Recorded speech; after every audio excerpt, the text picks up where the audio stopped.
تجوید پڑھتے وقت بہت سارے ایسے الفاظ آ جاتے ہیں جن کا سمجھنا بہت زیادہ مشکل ہو جاتا ہے۔ وہ الفاظ جو بار بار تجوید میں ریپیٹ ہوتے ہیں، آج اس ویڈیو میں انہی الفاظ کے بارے میں بات کریں گے تاکہ آگے کا سفر ہمارا آسان رہے۔ تو ہمارا پہلا ورڈ ہے حرکت۔ اسے حرکت پڑھتے ہیں، ہا پہ زبر، را پہ زبر اور کاف کو تا میں، حرکت۔ حرکت کیا ہوتا ہے؟ زبر، زیر اور پیش۔ زبر کا سمبل یہ ہے اور زیر کا یہ اور پیش کا یہ۔ تو زبر، زیر اور پیش میں سے ہر ایک کو حرکت کہتے ہیں۔ عربی میں ان تینوں کو حرکات ثلاثہ کہتے ہیں۔ یعنی حرکت کیا ہے؟ ایک سنگولر ورڈ ہے اور اس کا پلورل کیا ہے؟ حرکات۔ اور حرکات ثلاثہ کہتے ہیں۔ جیسے عربک کاؤنٹنگ ہوتی ہے، واحد ایک اور اثنان دو، ثلاثہ تین، تو تین ہے اس لیے حرکات ثلاثہ۔ تو زبر، زیر، پیش کو حرکات کہتے ہیں جب تینوں کی بات کریں گے، کیونکہ پلورل تو ہو گیا تو اسے ہم حرکات ثلاثہ کہیں گے، اور ان میں سے ہر ایک کو حرکت کہتے ہیں۔ دوسرا ورڈ ہے ہمارا فتحہ۔ فتحہ کیا ہے؟ فتحہ کہیں یا نصب کہیں، دونوں نام آتا ہے، فتحہ یا نصب۔ زبر کو فتحہ یا نصب کہتے ہیں، یعنی زبر کا دوسرا نام کیا ہے؟ سمجھ لے، فتحہ نام ہے۔ جس حرف پر زبر ہو اس حرف کو ہم مفتوح کہتے ہیں یا منصوب کہتے ہیں۔ جیسے ایک ورڈ ہے یہاں پر بصرہ، تو با پر کیا ہے؟ یہاں پر فتحہ ہے یا آپ کہہ لیں زبر ہے، تو یہ کیسا حرف ہے؟ ایک مفتوح حرف ہے۔ یہاں پر سین بھی ایک کیسا حرف ہے؟ ایک مفتوح حرف ہے۔ را بھی کیسا حرف ہے؟ ایک مفتوح حرف ہے۔ یعنی جس حرف پر زبر آئے تو اس حرف کو ہم کیا کہیں گے کہ وہ مفتوح حرف ہے، یا آپ کہہ سکتے ہیں وہ منصوب حرف ہے۔ زیر کا دوسرا نام کسرہ آتا ہے یا جر، یعنی زیر کو ہم کسرہ اور جر کے نام سے جانتے ہیں۔ جس حرف کے نیچے تو زیر نیچے ہی ہوتا ہے، جس حرف کے نیچے زیر ہو اسے ہم کیا کہتے ہیں؟ مکسور کہتے ہیں یا مجرور کہتے ہیں۔ جیسے یہاں پر تین حرف ہے، الف، با، لام، اور تینوں پر زیر ہے، ای، بی، لی، تو ان میں سے ہر ایک حرف پر کیا ہے؟ ہر ایک حرف کیسا حرف ہے؟ مکسور حرف ہے، یا آپ دوسری زبان میں کہیں کہ یہ ایک مجرور حرف ہے، ٹھیک ہے؟ تو جس حرف پر زیر ہو تو ہم اسے مکسور حرف کہتے ہیں، یا اور جس حرف پر زبر ہو تو اسے ہم مفتوح حرف کہتے ہیں۔ یہ نام آپ یاد رکھیں، مفتوح اور مکسور، اور یہاں پر فتحہ اور کسرہ۔ یہ نصب اور جر تب ضرورت پڑتا ہے تب آپ قرآن سیکھ رہے ہیں، کیا کہتے ہیں، عربک گرامر کے ذریعے، تب یہ ورڈ آپ کو ضرورت پڑے گی۔ اور آپ تجوید سیکھ رہے ہیں تو وہاں پر فتحہ، کسرہ اور ضمہ یہ ورڈ ملے گا آپ کو۔ تیسرا ہے ضمہ۔ تو ضمہ کیا ہے؟ پیش کا دوسرا نام ہے یا رفع کہہ لیں، اور جس حرف پر پیش ہو اسے ہم مضموم کہتے ہیں۔ جس حرف پر پیش ہو اسے ہم مضموم کہتے ہیں۔ جیسے یہاں پر را پر پیش ہے تو یہ را کیسا حرف ہے؟ ایک مضموم حرف ہے۔ سین پر پیش ہے تو سین کیسا حرف ہے؟ ایک مضموم حرف ہے۔ لام پر پیش ہے تو لام کیسا حرف ہے؟ ایک مضموم حرف ہے۔ ایک ورڈ میں نے یہاں پر لکھا ہے قتیلہ۔ اب آپ یہاں پر بتائیں کہ قاف کیسا حرف ہے؟ مفتوح ہے، مکسور ہے یا مضموم ہے؟ تو قاف پر پیش ہے تو قاف یہاں پر ایک مضموم حرف ہے۔ تا پر زیر ہے تو یہاں پر تا ایک مکسور حرف ہے، اور لام پہ زبر ہے تو لام یہاں پر ایک مفتوح حرف ہے۔ تو یہ ہو گیا فتحہ، کسرہ، ضمہ، اور یہ چیز جس پر ہو اسے ہم کہتے ہیں مفتوح، مکسور اور مضموم۔ حرکت والے حرف کو متحرک کہتے ہیں۔ تو متحرک کسے کہتے ہیں؟ حرکت۔ حرکت والے حرف کو ہم کیا کہتے ہیں؟ متحرک کہتے ہیں۔ جیسے یہاں پر تا کو ہم کیسا حرف کہیں گے؟ ایک متحرک حرف کہیں گے۔ جیسے یہاں پر تا ہے میں دیتا ہوں، اور یہاں پر تا پر اگر زبر دیتا ہوں تو پہلے اسے تو میں کہہ دوں گا کہ یہ ایک مفتوح حرف ہے اور ایک متحرک حرف بھی ہے، یعنی حرکت والی حرف ہے۔ یہاں پر تا پر جو فتحہ تھا اسے ہٹا کر میں نے یہاں پر ساکن دے دیا، جزم دے دیا، تو اب یہ ایک متحرک حرف نہیں ہوا بلکہ ایک مجزوم حرف ہوا، جو کہ ہم آگے پڑھیں گے۔ تو حرکت والی حرف کو ہم کیا کہتے ہیں؟ متحرک حرف کہتے ہیں۔ یہاں پر تا، زا اور را ہر ایک حرف کیا ہے؟ متحرک حرف ہے، کیونکہ ان تینوں پر حرکات ہیں، ان تینوں پر کیا ہیں؟ حرکات ہیں۔ ایک پر فتحہ ہے، دوسرے پر کسرہ ہے، اور تیسرے پر ضمہ ہے۔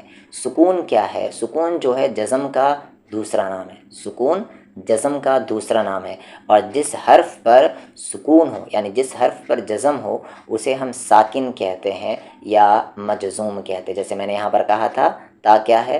مجزوم ہے، کیونکہ تا پر یہ کیا کہتے ہیں؟ جزم تھا۔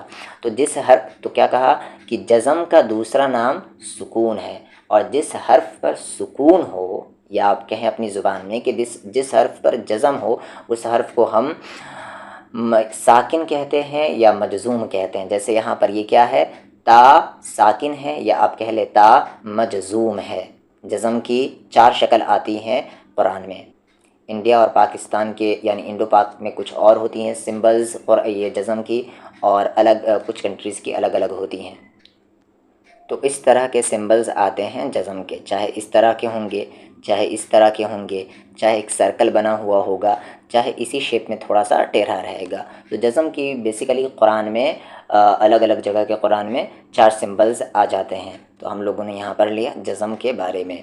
اب مشدد کسے کہتے ہیں؟ جس حرف پر شد ہو، ٹھیک ہے، جس حرف پر شد ہو یعنی تشدید ہو اس حرف کو ہم مشدد کہتے ہیں، ٹھیک ہے، مشدد کہیں یا مثقل کہیں۔ جیسے یہاں پر ایک ورڈ ہے اولا، تو واو پر کیا ہے؟ یہاں پر شد ہے، تشدید ہے، تو واو کو ہم کیسا حرف کہیں گے کہ یہ ایک مشدد حرف ہے، یعنی واو پہ شد ہے تو اس واو کو ہم کہیں گے مشدد حرف۔ اسی طریقے سے یہاں حمزہ پہ زبر ہے یعنی فتحہ ہے، تو اسے ہم کیا کہیں گے؟ مفتوح۔ لام پر بھی فتحہ ہے تو ہم اسے کیا کہیں گے؟ مفتوح۔ اور جس حرف پر شد نہ ہو یعنی جس حرف پر تشدید نہ ہو اس حرف کو ہم مخفف کہتے ہیں۔ جیسے ہم لوگوں نے لحن میں پڑھا تھا کہ مشدد کو مخفف پڑھ دینا یا مخفف کو مشدد پڑھ دینا، یہ کیا ہے؟ قرآن میں مسٹیک میں آتا ہے۔ جیسے ایاکا میں ایاکا پڑھ دینا، تو جس حرف پر شد نہ ہو اسے ہم کہتے ہیں مخفف حرف۔ جیسے یہاں عین میم لام میں کسی پر بھی تشدید نہیں ہے تو ہم اسے کیسا حرف کہیں گے؟ یہ ایک مخفف حرف ہے، مشدد نہیں ہے۔ تنوین پھر کیا ہوتے ہیں اب دیکھ لیتے ہیں۔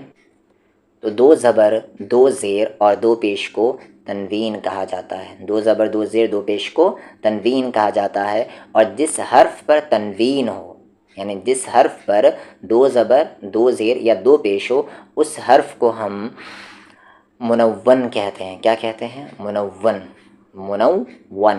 جیسے یہاں محمد، اب ایک ایک کر کے میں سارا بتاتا ہوں۔ میم پر یہاں پیش ہے تو کیسا حرف کہیں گے؟ اسے ہم ایک مضموم حرف کہیں گے۔ ہا پر زبر ہے تو کیسا حرف کہیں گے؟ ایک مفتوح حرف ہے۔ پھر یہاں میم پر شد ہے تو کیسا حرف کہیں گے؟ ایک مشدد ہے یا آپ کہہ لیں مثقل ہے۔ اور دال پر یہاں تنوین ہے تو اسے ہم کیا کہیں گے؟ ایک منون حرف ہے۔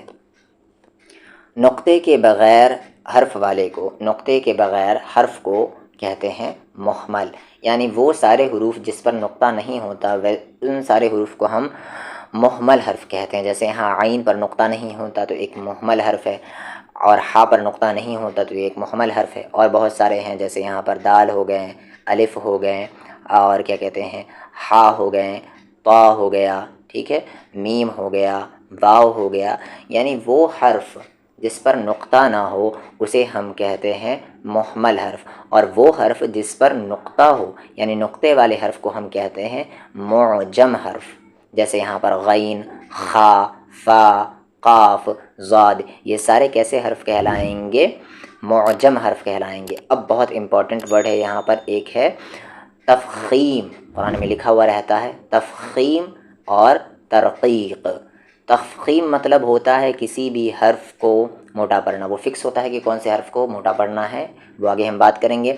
تو تفخیم مطلب کیا ہوتا ہے کہ موٹا پڑھنا۔ جیسے میں اعوذ باللہ من الشیطان الرجیم، تو یہاں پر را کو میں کہوں گا تفخیم کرو یعنی موٹا کرو، اور یہیں پر بسم اللہ، اور میں کہوں گا اللہ کے نام کو یہاں ترقیق کرو یعنی باریک کرو، لائٹ ساؤنڈ سے پڑھو۔ تو تفخیم مطلب ہو گیا موٹا کرنا، ہیوی کرنا، پر پڑھنا، جسے ہم تجوید میں پر لکھا ہوا رہتا ہے، یعنی پر پڑھنا یعنی موٹا کرنا۔ اب اسے ہم جس حرف کو پر پڑھا جائے اسے ہم کیا کہتے ہیں؟ اسے ہم کہتے ہیں مفخم، مفخم۔ خم، اور جس حرف کو ہم باریک پڑھتے ہیں، پتلی آواز سے پڑھتے ہیں، اسے ہم کہتے ہیں مرقق، مرقق۔ پھر اب دیکھ لیتے ہیں یہاں پر قصر، بات کریں گے ہم ان دونوں ٹاپک کے بارے میں آنے والی ویڈیوز میں۔ قصر، قصر کیا ہوتا ہے؟ دو حرکات یعنی ایک الف کے برابر کھینچ کر پڑھنا قصر کہلاتا ہے۔ جیسے یہاں پر ایک ورڈ میں دیتا ہوں ذالک، ذالک، تو ذال کو میں نے کتنا کھینچا؟ دو حرکت کے برابر، یعنی میں نے یہاں پر کیا کیا؟ قصر کیا، ایک الف کے برابر کھینچا یعنی دو حرکات کے برابر، تو میں نے یہاں پر قصر کیا۔ تو دو حرکات کے برابر کھینچنے کو ہم قصر کہتے ہیں۔ چار حرکات کے برابر یعنی دو الف کے برابر کھینچ کر پڑھنا توسط کہلاتا ہے۔ یہ ساری چیزیں یعنی یہ ورڈ زیادہ کلیئر ہوگا مت کے ٹاپک میں، پر یہاں پر یاد رکھیں کہ چار حرکات کے برابر یعنی دو الف کے برابر کھینچ کر پڑھنا توسط کہلاتا ہے، اور چھ حرکات کے برابر یعنی تین الف کے برابر کھینچ کر پڑھنا طول کہلاتا ہے۔ تو وہ ایگزامپل آپ ایزلی یاد رکھ سکتے ہیں، جیسے وَلَا الضَّالِّينَ، تو تین الف کے برابر کھینچا میں نے اسے، اسی کو ہم کیا کہتے ہیں؟ طول کہتے ہیں۔ تو یہاں پر طول مطلب ہو گیا 6 حرکات کے برابر کھینچنا، توسط ہو گیا 4 حرکات کے برابر کھینچنا، اور قصر ہو گیا 2 حرکات کے برابر کھینچنا۔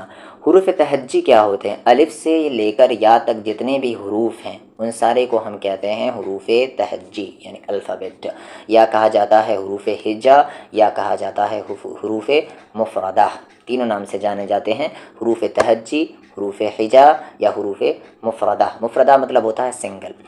عربی زبان میں ان کی تعداد 29 ہے اور اردو میں 37 ہے۔ تو عربی میں کتنے حروف ہیں، کتنے لیٹرز ہیں، کتنے الفابیٹ ہیں؟ تو 29۔ اب ویڈیو نمبر 1، 2 اور 3 میں جتنے کچھ ہم لوگ پڑھ چکے ہیں اس پر سوالات میں دے رہا ہوں۔ اگر ایک بھی سوال آپ سے نہیں بن رہا ہے تو آپ کو دوبارہ وہ سارے ویڈیوز دیکھنے چاہیے۔ تو پہلا سوال ہے فتحہ، ضمہ اور کسرہ کسے کہتے ہیں؟ ابھی پڑھایا گیا۔ حروف تہجی کا کیا مطلب ہے؟ نیز اردو اور عربی میں کتنے حروف تہجی ہیں؟ اگلا کویشچن ہے قصر، توسط اور طول کی تعریفات اپنی کاپی پر لکھیں کہ قصر کیا ہوتا ہے، توسط کیا ہوتا ہے اور طول کیا ہوتا ہے۔ تجوید کے لغوی معنی کیا ہیں؟ لغوی معنی کہ اس کے ڈکشنری میں کیا میننگ آتا ہے؟ تو تجوید کا لغوی معنی آتا ہے عمدہ کرنا، اچھا کرنا، یعنی بیٹرمنٹ ہوتا ہے، جو کہ بتایا گیا ہے۔ علم التجوید کی یعنی علم تجوید کا موضوع اور غرض و غایت کیا ہے؟ غرض و غایت کا مطلب ہوتا ہے اس کا اصل مقصد کیا ہے، یعنی علم تجوید کا موضوع اور اصل مقصد غرض و غایت کیا ہے؟ تو غرض و غایت ہے کہ حروف تہجی کو اس کی مہارت کے ساتھ اس میں کیا کہتے ہیں، اس فن میں مہارت حاصل کر لینا، جیسا کہ علی رضی اللہ عنہ نے کہا تھا ترتیل کے ڈیفینیشن میں، کہا تھا ہوا تجوید الحروف و معرفت الوقوف۔ اگلا کویشچن ہے علم تجوید کا حکم اور فائدہ کیا ہے؟ اگلا کویشچن لحن کا لغوی اور اصطلاحی معنی بیان کریں۔ لحن جلی کسے کہتے ہیں؟ لحن جلی کی اقسام لکھے اور ہر قسم کی یعنی ان کی جو 5 ٹائپ ہے ایک ایک مثال دیں۔ لحن جلی کا حکم بیان کریں۔ لحن خفی کسے کہتے ہیں؟ لحن خفی کا کیا حکم ہے؟ ترتیل کسے کہتے ہیں؟ جو علی رضی اللہ عنہ نے ترتیل کے بارے میں بتایا تھا وہ۔ اب یہاں پر صحیح لفظ کا انتخاب کر کے خالی جگہ بھرنا ہے آپ کو۔ نقطے والے حرف کو کہتے ہیں، کیا کہتے ہیں؟ مہمل کہتے ہیں یا معجم کہتے ہیں۔ جس حرف پر تنوین ہو اسے کیا کہتے ہیں؟ مخفف کہتے ہیں یا منون کہتے ہیں۔ جس حرف کو باریک پڑھا جائے اسے کیا کہتے ہیں؟ مشدد کہتے ہیں یا مرقق کہتے ہیں۔ جس حرف کو موٹا پڑھا جائے اسے کیا کہتے ہیں؟ مخفف کہتے ہیں یا مفخم کہتے ہیں۔ عربی میں ان تینوں کو کیا کہتے ہیں؟ یعنی وہ 3 زبر زیر پیش فتحہ، کسرہ، ضمہ کیا کہتے ہیں ان کو؟ حروف تہجی کہتے ہیں یا حرکات ثلاثہ کہتے ہیں۔ جس حرف پر جزم ہو اسے ساکن، اور یعنی جس حرف پر جزم ہو تو اسے تو ہم ساکن کہتے ہیں، اور ساکن کے علاوہ اور کیا کہتے ہیں؟ مجزوم کہتے ہیں یا مضموم کہتے ہیں۔ یعنی لحن جلی کی غلطی کرنا چاہے جان بوجھ کر چاہے انجانے میں سب حرام ہے، یعنی آپ لحن جلی کی غلطی نہیں کر سکتے، چاہے آپ کو وہ غلطی پتہ ہو یا نہ ہو۔ تو لحن جلی کی غلطی کرنا جیسے کہ پچھلی ویڈیو میں بتایا گیا تھا حرام ہے۔